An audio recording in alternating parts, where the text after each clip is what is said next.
नमस्कार दोस्तों, मैं हूं आपका होस्ट अमित और आप देख रहे हैं OTG यानी कि ऑनलाइन ट्यूटोरियल गुरुजी चैनल को। दोस्तों, वीडियो में आगे बढ़ने से पहले बता दूं कि मेरे चैनल पर 1 लाख सब्सक्राइबर पूरे होते ही मैं गिव अवे करने वाला हूं एक ब्रांड न्यू मोबाइल फ़ोन। लेकिन उसके लिए करना पड़ेगा आपको मेरे चैनल को सब्सक्राइब, क्योंकि अब 1 लाख सब्सक्राइबर पूरे होने में ज़्यादा कमी नहीं है। इसलिए तुरंत इस चैनल को सब्सक्राइब कर लो और साथ में बेल आइकन भी दबा दो ताकि गिव अवे से रिलेटेड कोई भी अपडेट आपसे छूट ना जाए।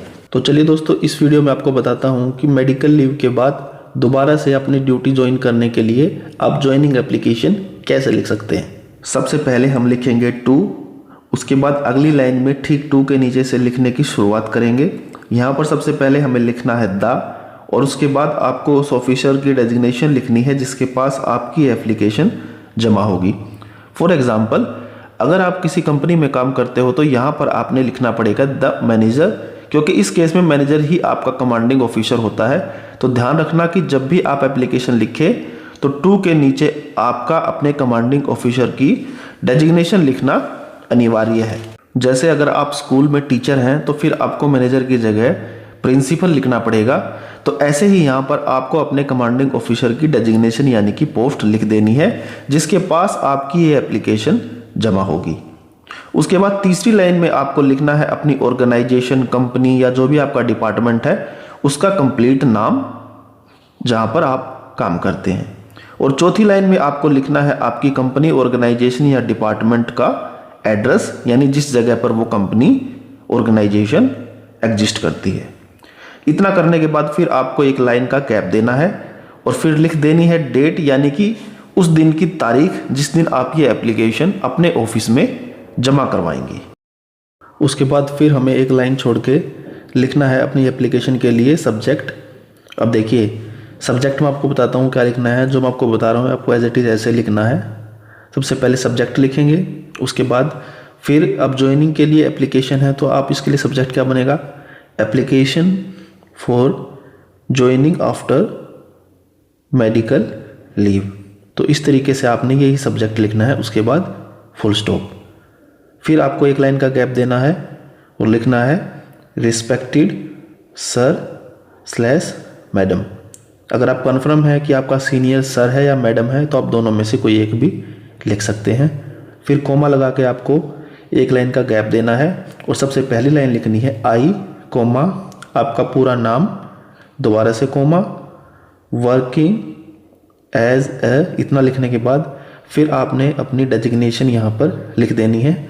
मान लीजिए अगर आप अपने ऑफिस में अकाउंटेंट हैं तो आप लिखेंगे वर्किंग एज ए अकाउंटेंट, या जो भी आपकी डेजिग्नेशन है वो आपने यहाँ पर लिखनी है। उसके बाद आपने लिखना है इन योर ऑर्गेनाइजेशन, फिर लगाएंगे फुल स्टॉप। उसके बाद फिर आपने लिखना है आई एम राइटिंग, इस तरीके से, to inform you that I will be returning to work on, और उसके बाद फिर आपने यहाँ पर डेट डाल देनी है जिस तारीख को आप जो है अपनी ड्यूटी ज्वाइन करने वाली है। अब मैं यहाँ पर कोई भी डेट नहीं डाल रहा हूँ, मैंने जस्ट आपको दिखाने के लिए लिख दिया है। यहाँ पर आपको डेट ऑफ ज्वाइनिंग लिख देनी है इस तरीके से। उसके बाद फिर आप लगाएंगे फुल स्टॉप, फिर आपने लिखना है I have been on medical leave due to, फिर आपने जिस कारण से मेडिकल लीव थी यानी जो भी आपको बीमारी थी उस बीमारी का पूरा नाम आपने यहाँ पर लिख देना है। यहाँ पर आपने लिख देना है अपने डिजीज का नेम। दोस्तों, वीडियो को देखते देखते अगर यहाँ तक पहुँच गए हो तो इसका मतलब आपको ये वीडियो यूज़फुल लगी है, तो इसके लिए एक लाइक तो बनता ही है।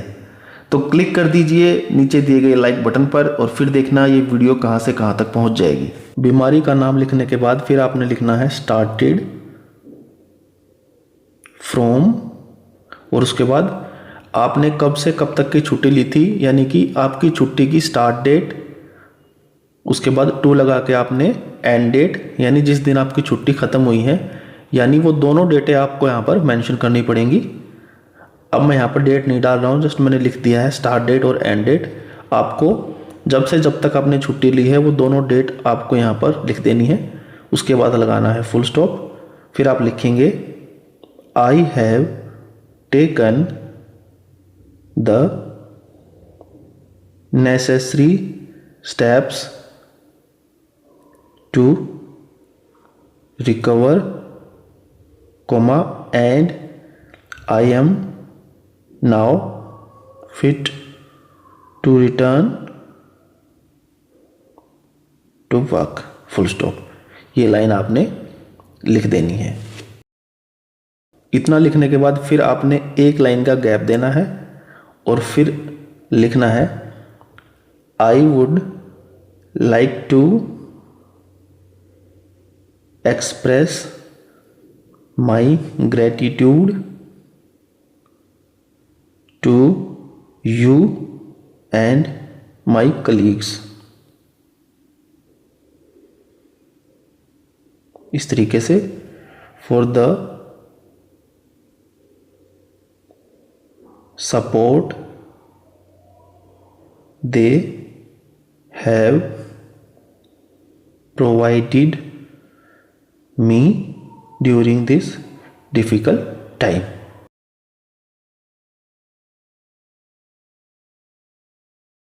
फुल स्टॉप लगाने के बाद फिर एक लास्ट लाइन आपने ऐड करनी है kindly accept my joining application.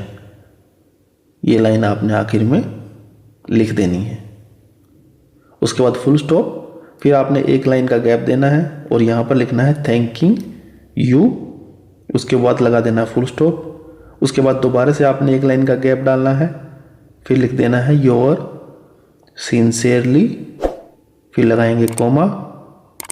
उसके बाद फिर आपने अपना पूरा नाम यहाँ पर लिख देना है। उसके बाद सबसे लास्ट में आपने लिख देनी है अपनी एम्प्लॉय आईडी, आपका एम्प्लॉय कोड। इस तरीके से यहाँ पर आप सिग्नेचर वगैरह कर सकते हैं। तो दोस्तों इस तरीके से अब मेडिकल लीव के बाद दोबारा से ड्यूटी ज्वाइन करने के लिए एप्लीकेशन लिख सकते हैं। तो ये तो थी बात कि आप मेडिकल लीव के बाद दोबारा से ज्वाइनिंग करने के लिए एप्लीकेशन कैसे लिख सकते हैं। लेकिन क्या आपको पता है इस एप्लीकेशन के अलावा भी मैंने और बहुत सारी एप्लीकेशंस को लेकर वीडियोस बनाई हुई हैं, जिन वीडियोस में मैंने आपको बताया है कि अलग अलग टॉपिक्स के लिए एप्लीकेशन कैसे लिखी जाती है। तो अगर आप भी हर एक टॉपिक के ऊपर एप्लीकेशन कैसे लिखी जाती है ये सीखना चाहते हैं तो या तो इस वीडियो के ऊपर दिए गए आई बटन पर क्लिक करके या फिर इस वीडियो के डिस्क्रिप्शन में जाकर उन सभी वीडियोस को देख सकते हैं। दोस्तों वीडियो अगर आपको ज़रा से भी यूज़फुल लगी हो तो इस वीडियो को लाइक कर दो और मेरे चैनल को सब्सक्राइब जरूर कर देना, क्योंकि इस चैनल पर आपको डेली लाइफ में काम आने वाली ऐसी ऐसी वीडियोस मिलेंगी जो शायद आपको किसी और चैनल पर नहीं मिलेंगी। इसके अलावा वीडियो से रिलेटेड कोई भी मन में सवाल है तो कमेंट करके जरूर पूछ लेना, जल्द से जल्द आपको उसका जवाब मिलेगा। तो चलिए दोस्तों आज के लिए बस इतना ही, जल्द मिलते हैं एक नई वीडियो के साथ, तब तक के लिए गुड बाय।